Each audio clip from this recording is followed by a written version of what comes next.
हमारा मन इस दुनिया का सबसे पावरफुल हथियार है। हमारे जीवन के प्रत्येक घटना के साथ सिर्फ और सिर्फ हमारा मन जुड़ा होता है।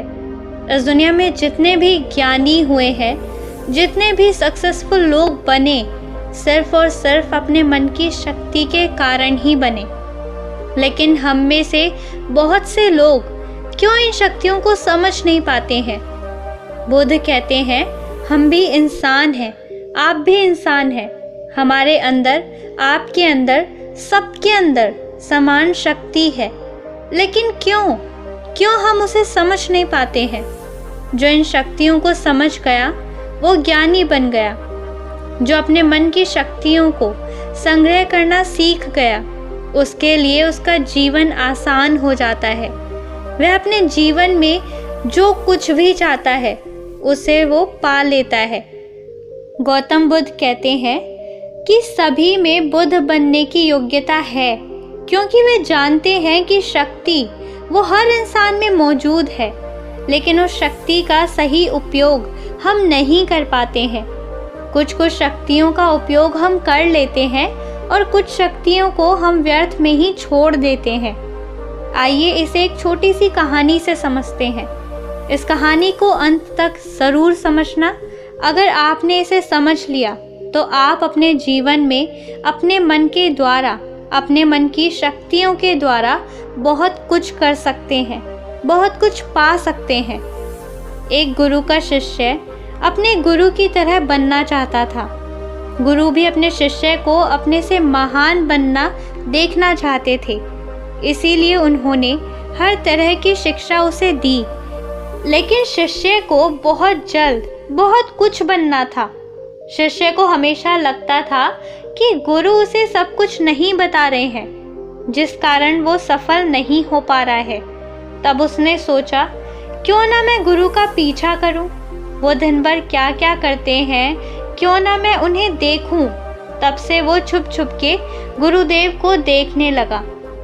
सुबह उठने से लेकर शाम तक गुरु क्या क्या करते थे, कहाँ जाते थे, कैसे ध्यान करते थे, कैसे भोजन करते थे, क्या बोलते थे, किस तरह चलते थे, ये सभी चीज़ें उनका शिष्य उनको छुप छुप कर देखने लगा।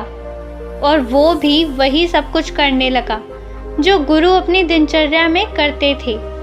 एक दिन गुरु ने देखा कि उनका शिष्य उनके साथ साथ चल रहा है। वो भी उस नदी में नहाया जहाँ पर गुरुदेव नहा रहे थे। वो भी उस चट्टान पर पहुँचा जहाँ पर बैठकर गुरुदेव ध्यान करते थे। और गुरु के चट्टान पर बैठने से पहले ही वह उस चट्टान पर बैठ गया और ध्यान करने लगा। ये देखकर गुरुदेव मुस्कुराए और वही पास के दूसरे चट्टान पे जाकर बैठ गए और ध्यान करने लगे। शिष्य ने सोचा कि गुरुदेव कुछ कहेंगे, लेकिन किसी की आवाज़ ना आते देख उसने अपनी आंखें खोल कर देखा। फिर उसने सोचा कि शायद गुरुदेव महीने में किसी एक दिन उस दूसरी चट्टान पर बैठकर ध्यान करते हैं। शिष्य की इन हरकतों को देखकर गुरु को पता चल गया था कि उनका शिष्य उनकी तरह बनने के लिए उनकी नकल कर रहा है। तब एक दिन गुरु एक पेड़ की डाल पर बैठकर सो गए। शिष्य ने सोचा, शायद रात में पेड़ की डाल पर सोने से कुछ प्रभाव पड़ता होगा, इसीलिए गुरुदेव वहाँ पर सोए हैं और वह भी उसी पेड़ की दूसरी डाल पर जाकर सो गया। रात को कुछ गिरने की आवाज़ आई। आवाज़ सुनकर गुरुदेव की आंखें खुली तो उन्होंने देखा कि नीचे ज़मीन पर उनका शिष्य गिरा हुआ है और वो चिल्ला रहा है। उन्होंने शिष्य को उठाया और कहा, जब भी तुम बिना सोचे समझे किसी दूसरे की राह पर चलते हो और उसकी नकल करने की कोशिश करते हो, तब तुम ऐसे ही गिरोगे जैसे आज गिरे हो। शिष्य ने कहा, गुरुदेव, मैं तो सिर्फ आपकी तरह बनने की कोशिश कर रहा था। गुरु ने कहा कि तुम अगर बंदर की तरह नकल करने लगोगे तो हो सकता है कि बहुत प्रयासों के बाद हर वो काम करने लगो जो बंदर करते हैं। पर क्या इंसान होने के बावजूद बंदर होना उचित होगा?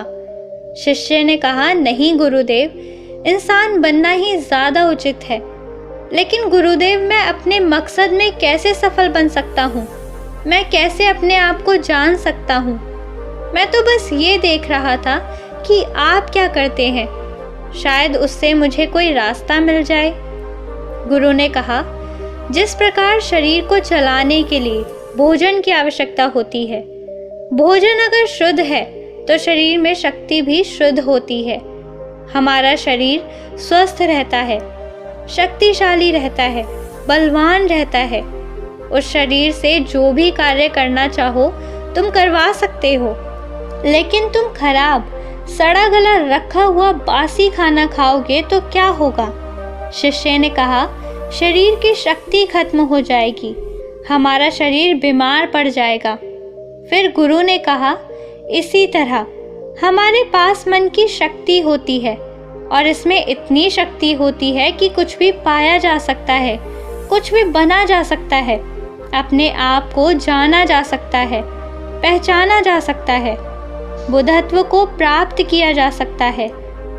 लेकिन मन की शक्तियों को नापा या तोला नहीं जा सकता। शिष्य ने कहा, आप तो ज्ञानी हैं, ध्यानी हैं, इसीलिए आपके पास मन की शक्तियाँ हैं जिनका उपयोग आप कर सकते हैं। लेकिन हम उपयोग करते हैं तो कुछ भी नहीं होता।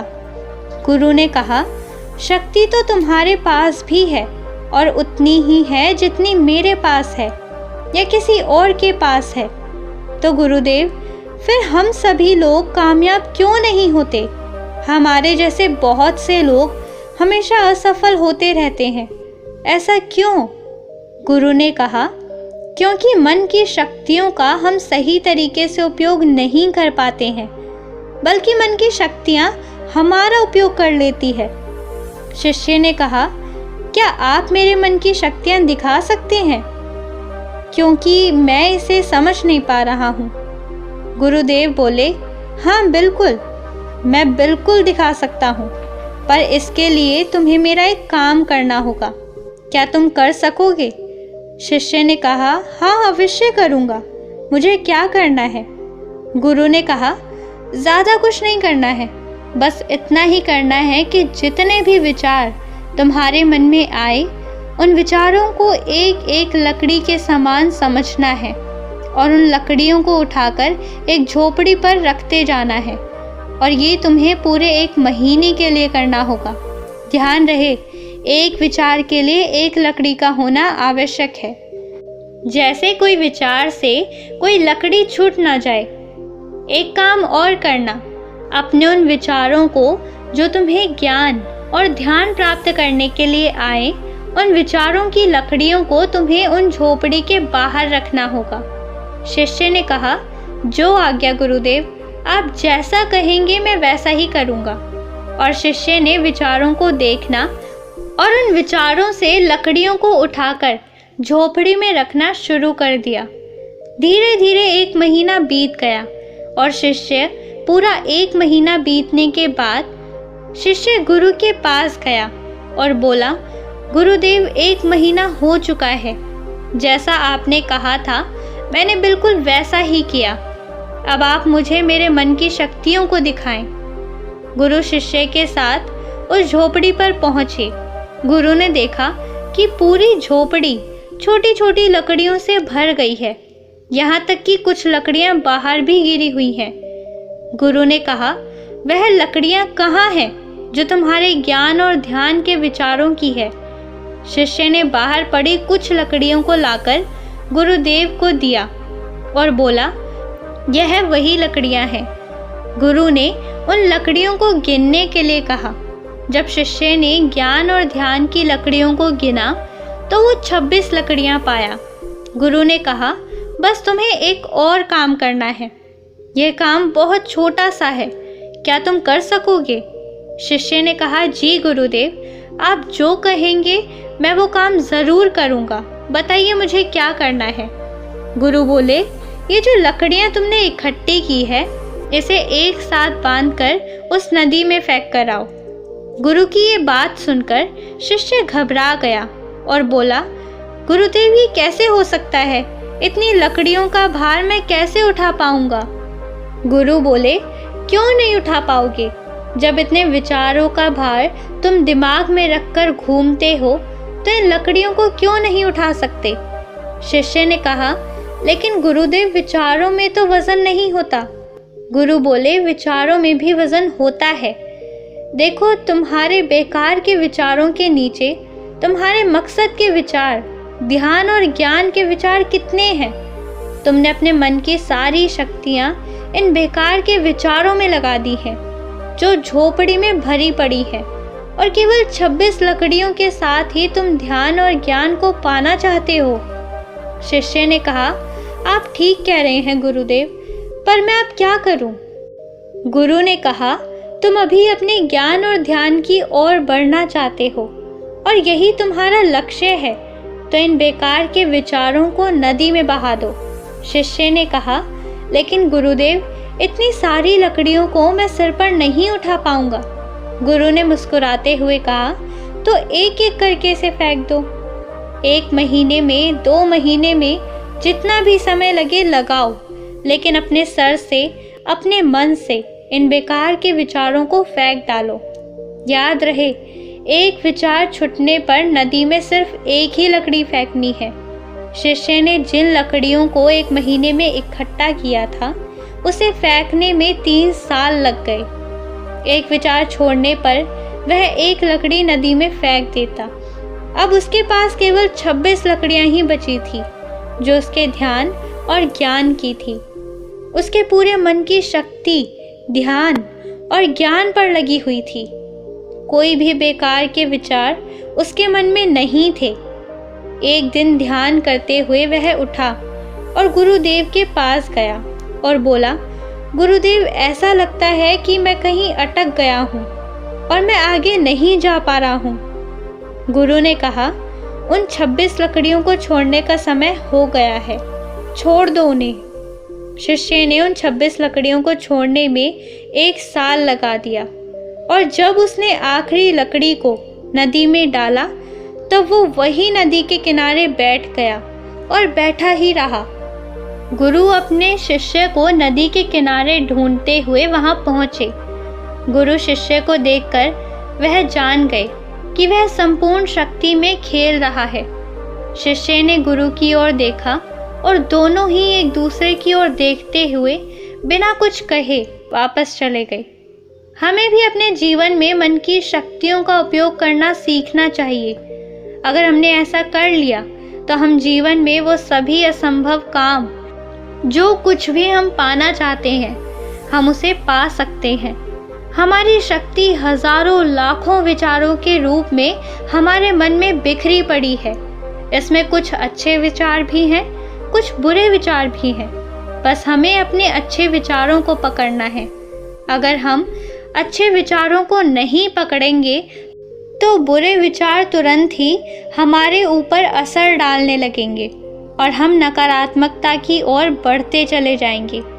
इसीलिए भगवान बुद्ध कहते हैं कि जब भी आपके मन में अच्छे विचार आए तो उसे तुरंत पकड़ें, उन विचारों पर तुरंत काम करना आरंभ कर दें।